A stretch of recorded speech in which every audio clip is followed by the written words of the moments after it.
What's up, everybody? Welcome back to the channel. Today, we're gonna be reviewing the brand new movie by the legendary director Christopher Nolan. We're gonna be reviewing Oppenheimer. So this movie just came out. We've been anticipating this movie for the entire year, ever since we saw the trailer. So this is a very big movie. This is one of the most anticipated movies for us of the entire year. For us, it was Mission Impossible, John Wick, and Oppenheimer. Yeah. I mean, that's the three main big things, you know? Yeah. And so we finally got to see it. So we're going to be reviewing it for you today. So, spoilers coming up. You want to start it off? Yeah, first of all, one of the coolest thing is we went Friday night, like close to midnight, and it was packed.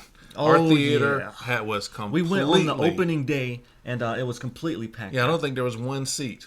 It was insane. Inside of the IMAX theater, and that's a big theater. It is. It was packed at 11:20. Yeah. So everybody, it looks like we weren't the only one looking forward to it. Yeah. So, what did you think? Like, it was super exciting to see it with a big crowd. Oh yeah, that was really cool. I enjoyed that. Yeah, I like seeing it with a big crowd opening day. I mean, and we'll we'll mix that into our review on how the crowd was reacting, what the end of the crowd was like. Well, I'll start with the actors. Let's start with them. Yeah. Everybody performed exquisitely in this movie. Everybody, you could basically argue any one of them deserve an Oscar for this movie. I mean, that's how good everybody acted. Robert Downey Jr. was incredible. Cillian Murphy was incredible. Emily Blunt did a great job. Matt Damon was, he was terrific in it. Yeah. So, I mean, they all did an incredible performance. Oh, yeah, don't forget, what's his name? Rami Malek. I mean, he's an Oscar winner, and he just had a small role in it. Yeah, this thing is packed with stars. And his budget was only $100 million. So it's like, I mean, he's Nolan. You know, I guess you don't got to get paid that much to be in a Nolan film. $100 million, and you got A-lister after A-lister after A-lister. Yeah. I mean, that's insane. It's an actor's masterclass film. Oh, yeah. Period. I mean, everybody there's no amateurs, and I'm sure for all the actors and probably all the people on the crew and everybody, they're all at the top of their game. Yeah. And I bet that's super exciting to be around that. Now, the also for me, once we got into the film a little bit, I had the feeling like, oh, okay, so we're watching like a Kubrick level film. Like we're watching someone who has put everything into this movie. The way it's told out of order is really impressive, and it makes it very hard to understand, which is the norm with Nolan movies now. It felt like we were at the adult table for movies, you know. Yeah, this usually is his stuff is PG-13. You know, like his past, I don't know, 5 movies have been PG-13. This is rated R. And we're gonna get into that. Even if this was PG-13. Don't bring your kid to this. They're not going to enjoy this at all. This is, number one, it's not kid friendly at all. Right, number two, if I was any younger than I already am, I would not understand anything. So, kids are not going to, I wouldn't enjoy this if I was a kid. This would be so boring. But it was good though. It's adult drama. It's adult drama, especially for people like, if you're an adult and you're married and you got kids, because they spend a good amount of time with him and his family dynamic and the women that he's involved in. So overall, I was thinking for the film, before we start going into all the details, I was thinking the first half, or the first, maybe not quite half, whatever. I think it's about half. About the first hour and a half for me was a banger film, was near perfect, was probably a 10. And then the second half of the film, I think points started to deduct over time, and we'll get into why. But I just wanted to give you an overview of kind of where we were at, and also it felt like the audience in our theater felt the same way. Yeah, but what did you think? I'll say I think the first probably 20 or 30 minutes had me lost. I was not that interested. But then once we got to a certain scene, I'll say it because of spoilers. Once his kind of like mistress, communist girlfriend dies, right, I think it really picks up from that point on. Yeah. I mean, it's really good. Until about the trial at the end. Like, right after around the bomb dropping, I think it went back down. So that's where I think the movie peaked. And so there are some slow sections in it to me, but But yeah, we're gonna get into that. Well, think about this: a good comparison movie to this. I don't know if you ever saw A Perfect Mind, but it was a movie about a person who's like a genius, and it had to be filmed in such a way to show it. And it's hard to film the mind of a genius, but a guy like a director who's probably got the mind of a genius, Christopher Nolan, is able to do it. Yeah. But I really like the depiction of how he was seeing the quantum world and how he was imagining things. Did you like they kept flashing stars, fire, all these things? Because I got the feeling that that's what he was thinking of. When he was laying in bed at night, he was seeing this stuff. Like to me, people who are doing higher math and doing stuff, man, they got to have, in my opinion, they must have incredible imaginations. So that's what I was getting out of it, is that he was so ahead of everybody, thinking about everything. Now, I will say, if you're going to tell the story about a person, like, for example, Oppenheimer, who none of us really know, to tell it a little bit out of order like that, that's kind of tough, because, like, for you, it's hard. It's already hard to know a man like that, and now we got to try to figure it out through this disjointed editing. Yeah. However, of course, that was really done so great, and that's what he does. It is what he does. Every movie, he loves to mess around with time. I mean, he did it with Inception, Interstellar, even Memento. Right. So I mean, he's always messing around with time. And this is not a fictional story, so he's based in reality. Right. So his only way to mess around with time was just, tell it out of order. Yeah. And while I mean, it made it confusing, he did it perfectly. He did it masterfully. He did do it masterfully. But like when you see that being done with Memento, and then you see it done with this, the question is, and you guys can tell us in the comments, do you think telling it out of order served the film, or do you think maybe this one he should have went chronological? I think Memento, it adds to the story. Oh, and it totally, because his memory's broke. It makes sense to the story. This one, I don't think it's as needed as Memento being told out of order, but it's all good. But let's get into the stuff that we enjoyed about the movie. So just anything you really liked about the movie. I will start. Something I really liked in the movie. Yeah. Let's talk about the music very quickly. Of course. The music was beautiful in this movie. It had such a good soundtrack. I believe it was Ludwig. Let me see. Oppenheimer. It was Ludwig. Göransson. That's kind of hard for me to pronounce, but Ludwig went crazy. The music is amazing. I mean, Hans Zimmer level. You can even say the music carried. It did, because because he was taking scenes that without any sound would have been just boring, and he was making them so tense and so exciting. He had them cellos. And multiple times. He was going crazy. Yeah. Some people lean. A lot of movies these days lean on CGI, and their movies don't look that great. And I think for Nolan, I think he leans on music, and it works perfectly. You can lean on music because music doesn't jar you out of the experience like bad CGI.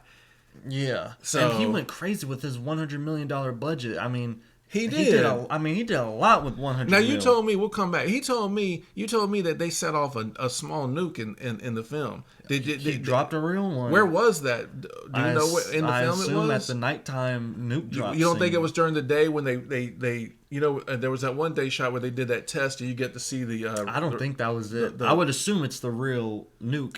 Let us know in the comments. Yeah. Where that was, because that nuke drop scene, we heard that. The intensity of that scene, the way he builds it up with music. He builds it up with just. Yeah. I mean, I was really getting nervous. My heart was starting to beat. And plus, in IMAX is very loud. It was so loud. But of course, I think that was the best scene of the movie was the bomb being dropped. I mean, that was done well. Well, what I liked about the film is they delved into how complicated he was, because it starts out with he's being overlooked like a lot of people, and he's doing work like they're like, man, dude, you need to get out of the laboratory and get into theory, obviously. And he's in that laboratory section, and he's the only one in there that remembers that German physicist is about to do a lecture. He's like, hey, they're about to do a lecture. And then the guys, the teacher's like, oh, yeah, oh. And then they clown him on the way out. They're like, oh, yeah, you clean up, dummy.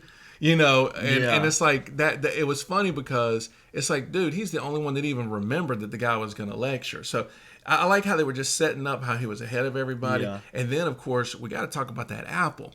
You know, I don't know how many reviewers out there are getting into this, but this is where to me, a lot of the meat of the story is that he gets the apple and then he poisons it and leaves it on there. Yeah, then he came back to Says a lot about his character. Yeah. A lot about his ability to have vengeance, his ability to do something so extreme.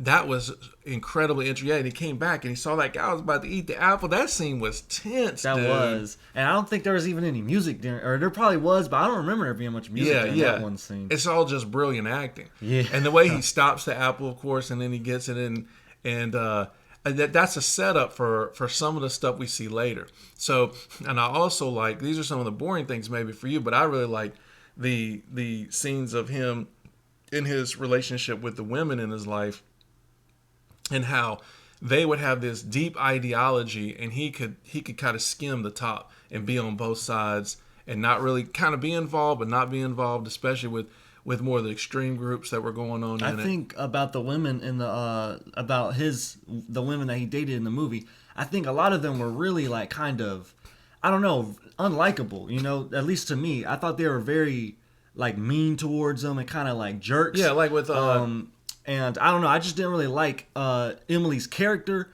or Florence's character that much. But I think they both acted brilliantly, I must say, though. Well, I like it because with Oppenheimer, he has Florence who can't love him. He gives her flowers and she gives him nothing. You know, and it reminds me of his relationship with kind of like with the government. It's like they're using him.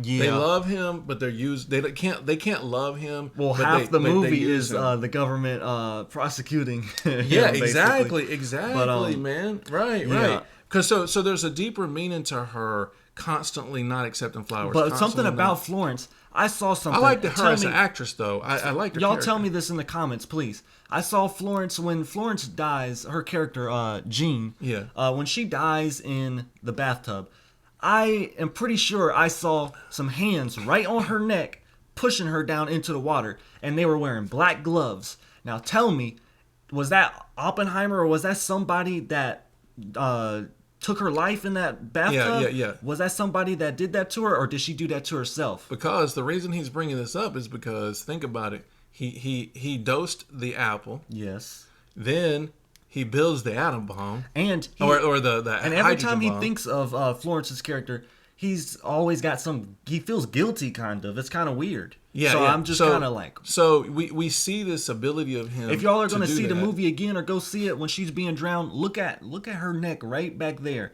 And does it look like it? Does it look like there's a hand right there? Well, if there's not, I can see why you would think that, and because it's a Christopher Nolan movie and the layers of depth of this film. Yeah, and I plus think we've seen this one time. I know a lot of Nolan movies require 2 watches, like Tenet or Interstellar. Yeah. There's things like that. But it's a good thing, because the question is, did he do that to get her out of his life? Because at that moment, she was more that was the first time she started to accept him. Yeah. And then he does that. The question that, if you want to go into it, the question is, if he did that or did he do that, his response was to be on his horse and to be hidden under that rock crying when his wife comes to find him. That's what I was thinking of. So, like, why was he crying under the rock then? I mean, if he was broken one morning and he wanted to hide it from his wife, that's one thing. But to go out there and to be out there and to hide under a rock and to cry, that's an interesting thing. And I'll add to your gloves. In the movie, he wears gloves. Yeah. In the movie, he wears his horse riding gloves a lot. Well, about his gloves and also with his outfit, I want to say something about his outfit. This man was looking good during the movie. His suit was looking nice. Hat. Yes. I mean, that's nice aesthetics right there. And even on the cover of the movie, he's standing there. He got his hat on. It was a fedora, I believe. Right. It just looks very good. He's got very good fashion, Yeah, I must say. The costume design. If you're into costume and set decoration and lighting and stuff, this movie is just nonstop. Yeah. A+. Yeah. The work, and then when they build the town for the testing, it's just incredible. I'm sure it's like so accurate to the actual historic event. So did you think that the movie was going to focus more on the bomb? I thought that's it. I thought that's what we were focused on. That's and what that's I what was. it, That and was. I I believe that too. Not only that, but we don't watch the trailers. I watched no trailers. So we didn't for this. know anything In about. fact, I think this trailer played for Mission Impossible, and I walked out of the theater You did. to not listen, to I not remember. hear So you didn't even Oppenheimer's hear it. trailer. I just heard and I saw the trailer. I keep talking. I saw the trailer twice, but I didn't look at it either way. I closed my ears to it. Yeah. But I mean, I closed my eyes, but I can still hear some of it. That especially. But But I thought we were going to really get into. I thought it was just about the bomb. The bomb being made. I thought it was going to be focused on that. It being tested would be most of the movie. And then I thought we would get into them actually dropping it on the two cities. And get into the plane and see them dropping it on the cities. But instead, that got no coverage whatsoever. So before we get too far on that, so the whole movie to me, like you said, once Florence is in the tub, the Jean character, and even a little before then for me, the movie started picking up like crazy. They build a town, and then they start doing all the testing, and then you see all the different layers of complexity with the scientists and with the military people. There's a lot of different storylines being played out at one time, and then of course with his own marriage, and all being told in a different way. And then with his kids, there was a lot about his kids. That scene when he comes home to his wife and she's sitting there and the room is kind of darkened and she's been drinking. Yeah, and the baby's crying. The vibe I got was that she really hated being a mother. Yeah, like she hated it. Yeah, and he's like, and what's interesting about that is when he comes in and he hears the baby crying. Here's the interesting thing to me is a normal guy, I would think, would go to the baby himself. But he didn't. He sat and said, looked at her like, this is really strange. And then he says to her, don't you think you should go to him? And it's kind of like that's another little detail telling you about Oppenheimer's character. Why didn't his instinct take him to the child? That was an interesting thing. But of course, we know, man, back then, women were struggling in a different way. Man, I was watching that like, man, they better be glad today is like with the play dates. Now they got all these places you could take your kids. Well, they were stuck in Nuketown. There was not, well, in that scene, I don't even think they had, that's from a video game. You guys probably know it, but from Call of Duty. But if they hadn't, it was a Nuketown, though. It really was. It was a Nuketown. It was. Except it didn't get nuked. I thought that they built a town when they did the test, too. Oh, just did it Instead, in the desert. they had lights. They did have lights. I don't all know right. what that was for. So moving forward, we get closer to it, and then it really picks up for the actual testing. And then the testing takes place. Do the tower, all the helicopter shots around the tower, getting all that, sweeping views, all that looked incredible. Yeah. The build up, the people stepping on the bleachers. The weather also added a huge they were like, are we going going to do it? Are we not going to do it? It was crazy. I really like them using they really helped us see that this test, if they were wasting uranium if it didn't work, and we saw how long it took them because they kept putting the marbles in there to show, well, we've got this much uranium now, we got this much. That was awesome. So when they did the test, the stakes, I felt the high stakes. Oh yeah, I was really getting nervous and like really getting into it. And before we say that, Matt Damon, again, going back to Matt killed it. Yeah, Matt was incredible. He's a pivotal person in the film. I said after the movie, I said, what if that was Ben Affleck in Matt Damon's role? And it would have been so jarring. Oh, it would have sucked. It would not. He's not as good. He probably would have pulled it off, but it would not have had that depth. But Matt is better. Matt's special. Matt was amazing in it. He was. So, I like that stash. I liked his outfit. I like how he was playing like 3-dimensional chess with the scientists, because he knew things that the scientists, that Oppenheimer didn't know. So, all right, I just wanted to pause before, because we might forget Matt as we move on, because the second half, Matt's hardly in it. So then we get to the testing. The testing was incredible. And then something I had not anticipated when they dropped.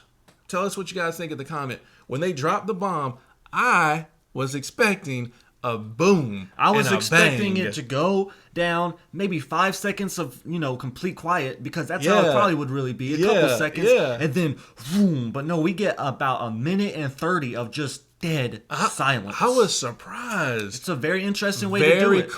Very cool. I really liked it. I just have to say, I was genuinely like I wasn't expecting that. Yeah, I think it was a little too long of silence, but I could still appreciate it. I still liked how he did it. It was still really cool. And it was cool with the way the guy was like, he was like, And then he was like, what did he say? He was like, I have become death. And he said like his famous line. yeah, And then, he did.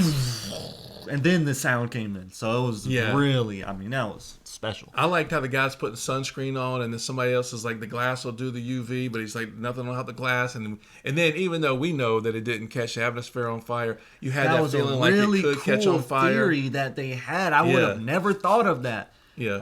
I could totally see how they think it would destroy the world and stuff, but I wouldn't have thought of catching the atmosphere on fire. And in fact, he made that his closing shot of the movie, is that atmosphere catching on fire. So that was just a really cool thing to play nothing off to worry of. about. Just it was near zero.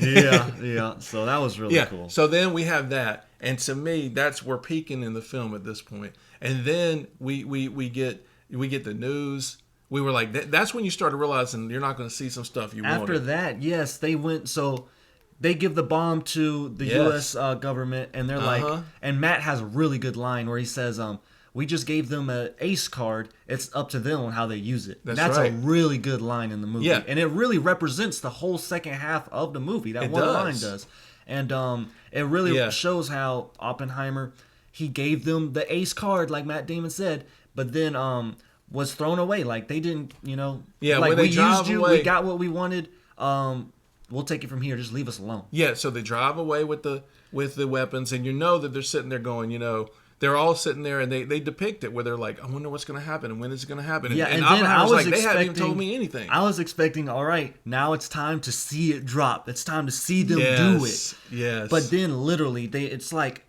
it's like a radio, and they're saying it dropped. I can barely hear the radio. Yeah, you couldn't even hear what they were saying. And it was the actual historic speech. Someone pushed the button on like a mic and put it up to one of the bad speakers in their town, and they could hear it that way. I wanted that to be more done well, in my opinion. That was just they just fast forward.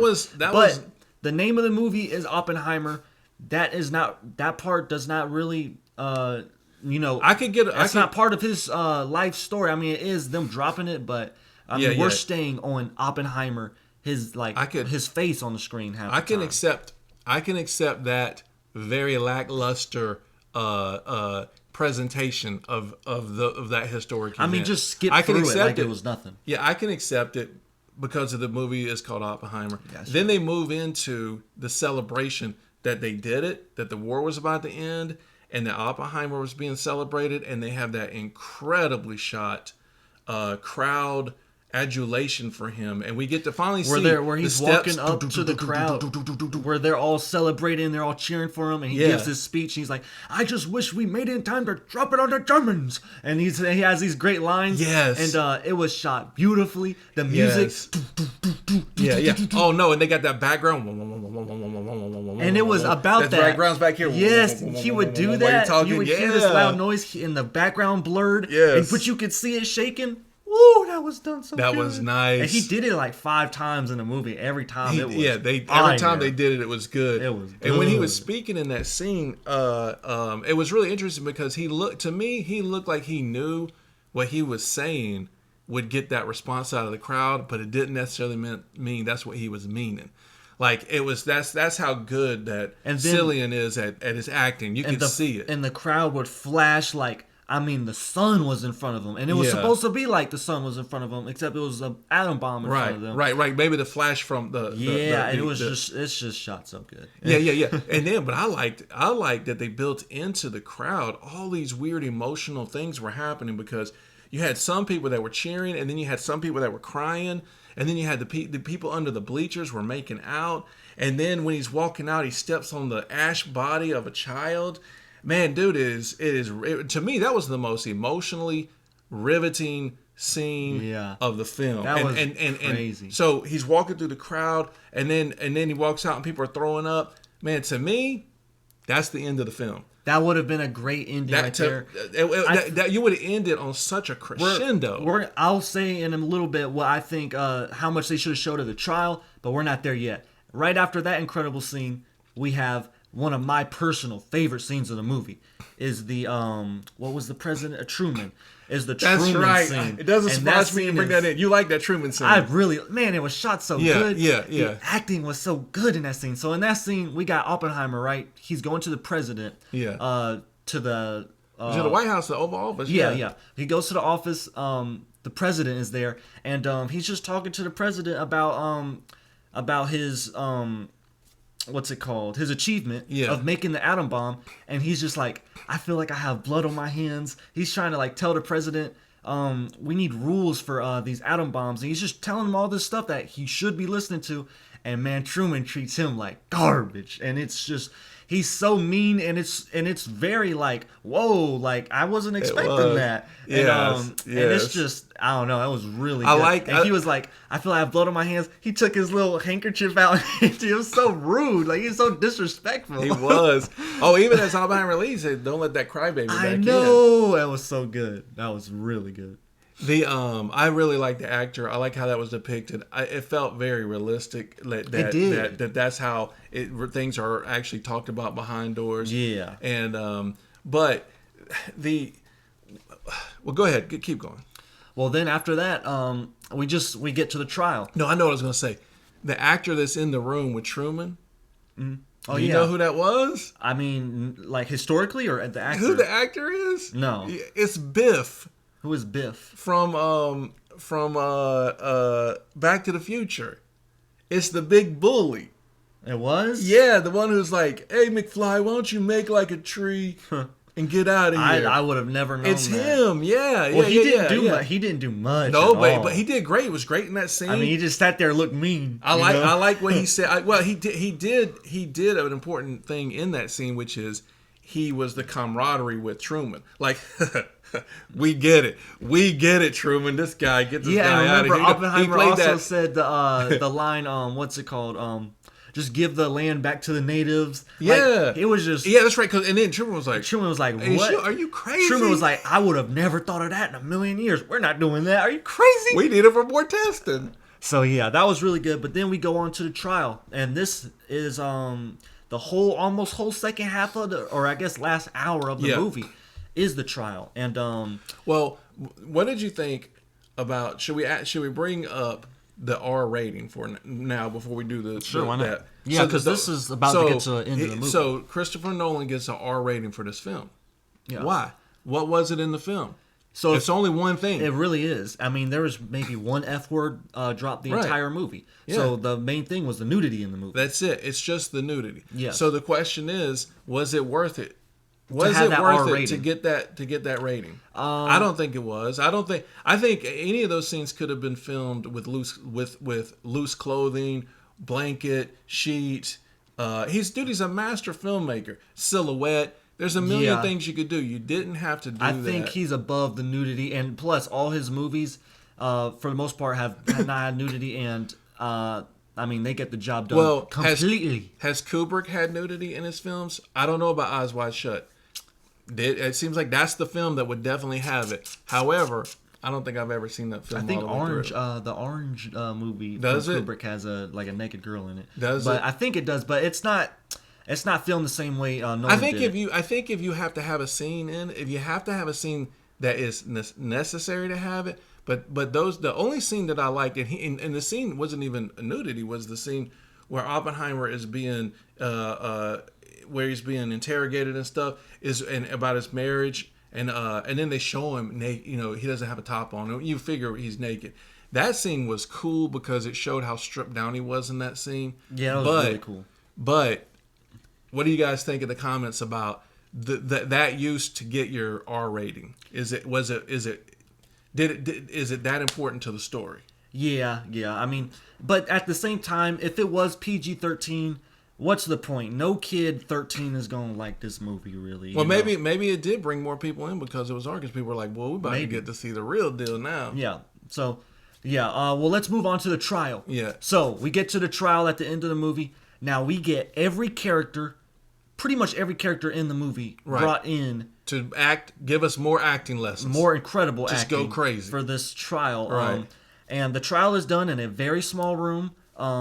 just the people like prosecuting him and just Oppenheimer and just the people that are brought in. There's no Right. one else there. Right. There's no audience. There's no cameras. There's no reporters. There's nothing. Right. And so it's very secluded. And I don't know. I just found I just kind of got a little bored kind of during so many interviews. I mean, we get so many in the later half of the movie. Well, and I also thought that they didn't explain what he had to lose. Like, was he going to get expelled from the country? Was he going to get put in jail some kind of time. prison jail? Yeah. Was he going to... Or was he going to lose his security or whatever it was? Yeah, yeah, I think that's kind of what it was about. If that's so important, why? Or is he not going to get a Nobel Prize? Because we saw he got the Time magazine cover. He already got a lot. And far in the future, he gets these So awards. I didn't get the stakes. Yeah.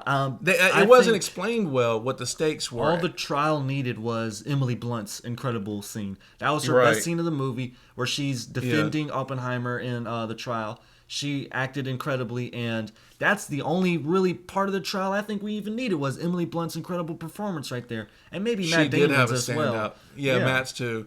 Yeah, I just felt like that because it was so long. It really began. It really began to pull all that tension out that you had. I was getting very from the testing. Yeah, I was getting kind of tired. I mean, it's 3 hours long. That added that felt really long. So I think it could have cut that later half part of the movie. To me, it began to like 5, 4, 3. Like there was I had one of those countdowns, except it was the movie score going down. Ooh. Because it was so long, and I could see the crowd. Now going back to the crowd we were sitting in, the crowd was super engaged the first half. No one went to the bathroom the entire 3 hours. I watched. We were right in the middle of the entire theater. We had great seats. Nobody went anywhere, which is because they were just riveted. They didn't go to the bathroom in the second half either. But here's what happened: when the film ended, 2 or 3 people behind us clapped vigorously. I mean, they clapped hard. They tried to get it going. Like they really like right when Oppenheimer came up, they're like, yeah, like above the head, you know. Yeah, they did. Nobody and it was like nobody really clapped with. And it was like no, and you could even hear a little bit of a like there was almost a little bit of a maybe like groan, one person joined them and it was real light. It just didn't like for example using the movie. It just didn't catch on like I think if it was like a bomb, it didn't spark. It was a if dud. They had that jaw-dropping ending and they would have good. They would have clapped. If they would have ended I would have clapped. If they would have ended it at the test and the bleachers and all those scenes, I think they would have got a full. I think full so crowd. because if you end it at that scene you're talking about, I would have been like, oh man. Yeah. So that tell was us a what good did you ending. think about the second half? Second half, all the trial part. We felt like that weighed the film down a little bit. To the point where it stopped the full clapping of the theater. Or did your theater clap? Maybe yours did. Because here's the thing. When you score this film, we have a theory there is a Nolan effect, which gives all movies at least a 3-point bonus point because his name is on it. That's very true. I mean, try to be completely non-biased right here. If this was random director. no-name director. This is his third movie. He has 2 other okay movies. Right. And he makes this. It would still be Score it that highly way. regarded. It would still be considered a great movie. But I don't think it would be as highly regarded as it is because Nolan made it. That's right. But I would still appreciate it because it's still really, really good. You know. Yeah. But let's talk about the final shot one more time. We get the entire Earth burning basically, and we get Oppenheimer in the B-52 again, where at the beginning of the film he saw one rocket fly over, a V2 and then we rocket, see and then he sees several. That was really cool. He's starting to envision a very, very terrible future. That's very true. Yeah, and he was which is a really cool way, very economical way to show. Yeah, like a lot of rockets being fired. It looked cool inside of that. It was really cockpit. cool. The rain, it was really, it was nice. But I guess overall, I was expecting something pretty different than what we got. And from what we got, I appreciate it. I really like it. I thought it was really good. But had no idea the trial because we don't watch. But we didn't watch the trailer. We don't watch the trailers. So you guys, we need to go back and watch the trailer. did the trailer show a bunch of the trial? Because did everybody know we were about to have that as a very long trial segment? Yeah. Because I didn't know. That would have helped me if I would have known that was happening, and if I would have known the stakes. So what if he loses his security clearance? What does that matter? And don't get it twisted. I mean, I want to know why it matters. I'm saying we're saying I think it was too long. You think it was too long? yeah, because of that. Sure, that was too much time invested in that. But don't get it twisted. We enjoy long movies. Like I like Irishman. I like Titanic. I like Avatar. Good, the Bad, the Ugly. All right, I want to comment. We love Hateful Eight. I want to comment on those. The reason that those long films are good is that because their climax happens at the end. That's very true. This is the thing about this film. Hateful Eight has a crazy climax. This, Good, the Bad, the Ugly this has a crazy film climax. has the climax in the middle. It does. That hurts it. Because Avatar 2 this year was long, and although it wasn't had a great climax. although I thought the first one was better, it was a long movie, but then boy, they banged up the ending. It paid off. They had a good ending. That Yes, they had a big good. climax ending. So to not do that, this is really an anticlimactic ending. Yeah, it's just the resolution is like 40 minutes long. Yeah. So Yeah. at least that's what it feels like. Well, what I think that this is a case of the writer-director, Christopher Nolan's got so much clout. This, in a way, is almost overindulgent. What I mean is, it's felt like anything he said, they were like yes to. Like he was like, okay, I want there to be black and white shots, and they were like, Yeah, that's okay, true. okay, and he was like, okay, and I want to have like 36 named actors, and they were like, anything. There was He's like, a lot of. I want to have some nudity, and they're like, Yeah. So okay. we don't fully know that. You know that show, the pitch. There's a. Have you ever watched the pitch YouTube channel where he spoofs the pitches? Oh, they're yeah, gonna I've be able to seen put. that They're gonna before. get him on this one with those things. Yeah. Like so. You want what? You want nudity in it? Yeah. Okay. And then he's like, and I want half the movie to be a trial let's in a compare little room. Let's compare this to his earlier work, because what we always do, we did it with Mission Impossible. We compare this movie to either have to. its sequel or its prequel, Yeah. or the director's previous work. Now let's compare this to, let's say, Tenet. That's his last Right. movie, I Yeah, believe. yeah. I think that was after Dunkirk. So Right. let's compare this to Tenet just very quickly. Tenet also did a climax in the middle of the film, and then redid that same climax at the end, In but better. reverse. So they gave you a super climax at the end of the film. Yes. There was complete resolution, and Tenet made sense to And tell the it thing out is, of order. with Tenet, he has his ability to make it fictional and do whatever he wants. And this one, he's based in reality. He's limited to, real life type of stuff. He can't really go to that full Tenet Interstellar type of level. Let's compare this to Dunkirk. Right. Dunkirk, this is very similar to Dunkirk, actually. Both are a little too long. But way better. Both are a little too long. Yeah. Both have incredible cinematography, just like all his movies. Yeah. But I think this one had better characters because Yes. Dunkirk suffered from no great characters in it, in my opinion. He learned to get all the named actors in this This film. one had a bunch of great characters. Yeah. Oppenheimer was great. Yeah. Emily Blunt was Yeah, great. Matt Damon was incredible. Yeah. He had love and portrayal in this one. But if you compare this to, if you go back and you just say, compare this to Interstellar, Inception, Memento, it falls or the flat. entire Batman trilogy. It falls flat. I'm not. because it the does. second half does. It does, yes. Yeah, those are yeah, perfect. yeah. Every one of those are perfect. Yeah. Interstellar's a 10. And I think Batman's that- a 10. Inception Right. is probably about a 9 or 10. And I think that just comes from not being able the Nolan effect, not being able to say, can we make it 15 minutes instead of an hour? Like they just, I don't think that I think he had built up so much like clout and equity that he could do whatever he cashed it in on this and he got everything he wanted.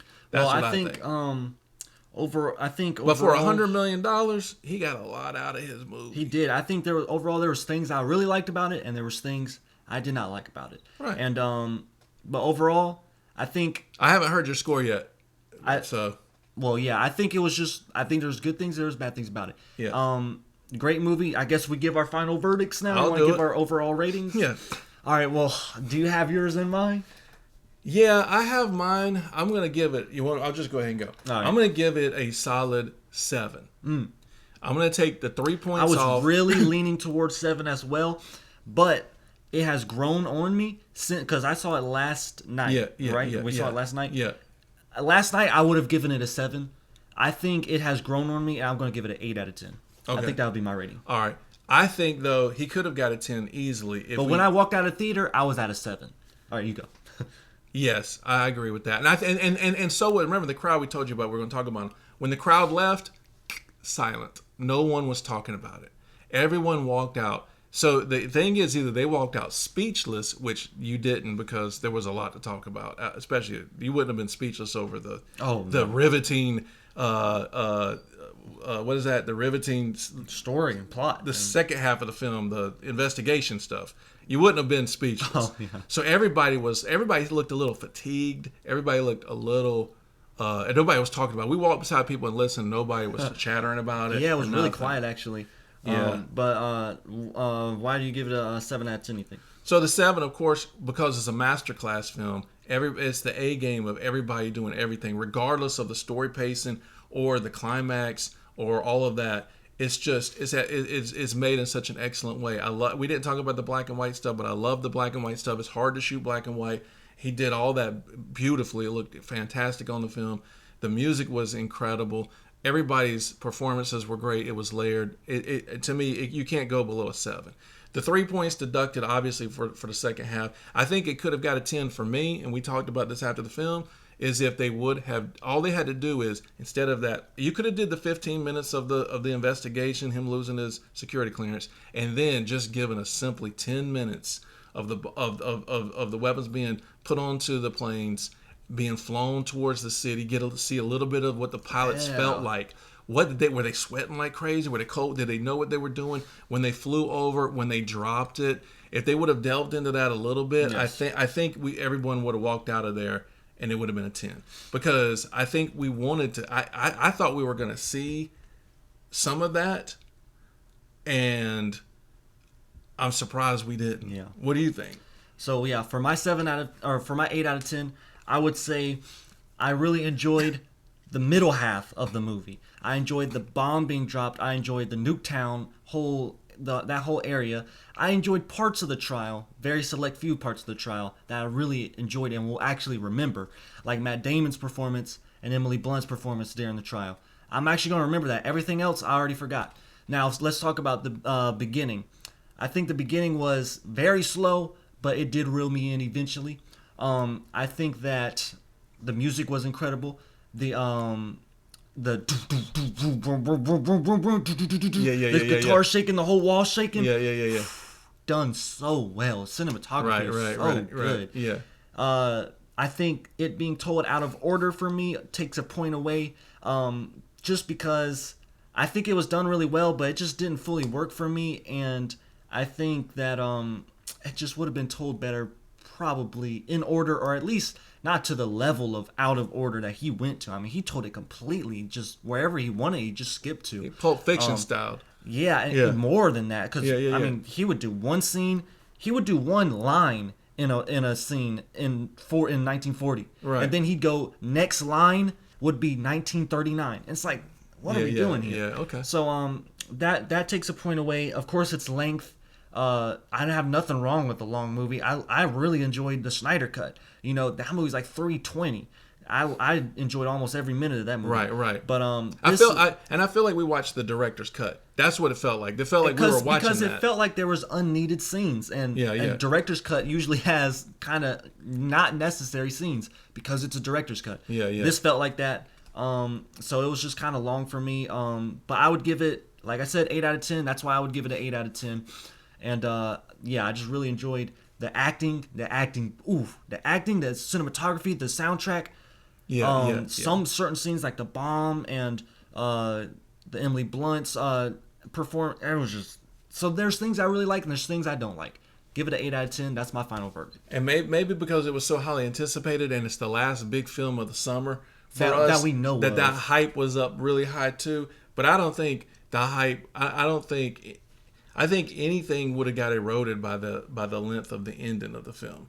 I think that was just going to weighs the film down. Yeah. Well, I think overall it was really good. It was really good, but there were flaws. Oh yeah, we're lucky to have Nolan. You know, I mean, there's not many directors like him. Name a movie that is on this caliber of acting this year so far. There's not one. You know, in terms of just dialogue being spoken, the acting. Of course, we got John Wick, way better action. Of course, we got Mission Impossible, way better stunts. But in terms of the acting, nothing's touching this year. No. There's nothing. Not even Evil Dead had some great acting, too, from that girl. She was horrified. This kills it in terms of acting. This destroys it like it's a cockroach in the corner. But this was... But there are flaws, you know? So, Yeah. That's what we have to say about Oppenheimer. So what do you have any last words? No, we could probably talk, just like the movie, you can go at length. We could probably talk longer because of the, last little thing I'll say that I didn't mention is just the way that the Oppenheimer character kept secrets. And remember how he would call his wife and he would say, you know, take in the sheets or don't take in the sheets. Yeah. He was using code language, and it always made him a suspect as some type of a spy. It always made him a suspect. Oh, by the way, we didn't go into that, but for the guys that were spies, I literally they specified the spies in the movie. I literally scratched my eye and looked down, scratched my eye for 1 second, and they showed the spy. I looked up, I was like, and Robert Downey Jr. said, "Oh yeah, blank blank. Oh yeah, they were spies the whole time," and then just moved on. This movie's 3 hours long, and you're gonna show the spy of the whole movie for 1 second? I scratched my eye and missed who the spy. I still don't know who the spy was.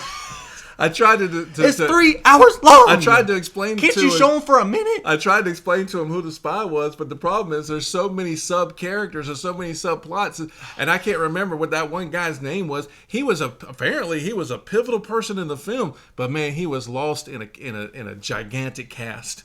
And so much that even when we saw it fresh, it was hard for me to try to tell him who the spy was. Because it was like, what was the consequence for that guy? And if he was, why didn't they put a little more into that character? That sounds like a pretty cool part of the plot. A spy? Yes, go into that. That's interesting. He's a Soviet Union spy, and you're just going to... But it's called Oppenheimer. It's literally, quite literally, like a video game where in GTA, right? If you play GTA and you're playing as Franklin, you only see Franklin. You walk around the world... You're behind Franklin's head. In Oppenheimer, it's like... You're behind Oppenheimer's head the whole time. Yes, we can't go anywhere else. It's not like if I'm Franklin, I can't watch what Michael's doing in his house. I can only see what I'm doing. That's true. And that's how this movie is. It's like it's a movie you can go and show other people's stories. So the title didn't deceive us. It was going to be a movie about Oppenheimer. The entire film. But at least he had that nice hat. He did have that nice hat and that nice suit. He did. We gonna end it there. So that was our Oppenheimer review. Hope you enjoyed it. And we're gonna see you guys in the next video. Comment down below if there are any movies you want us to review. They could be old from all the way 60s, 50s, whatever. Any movies, if you want us to review. But we're gonna see you guys in the next video. And we're out. Peace.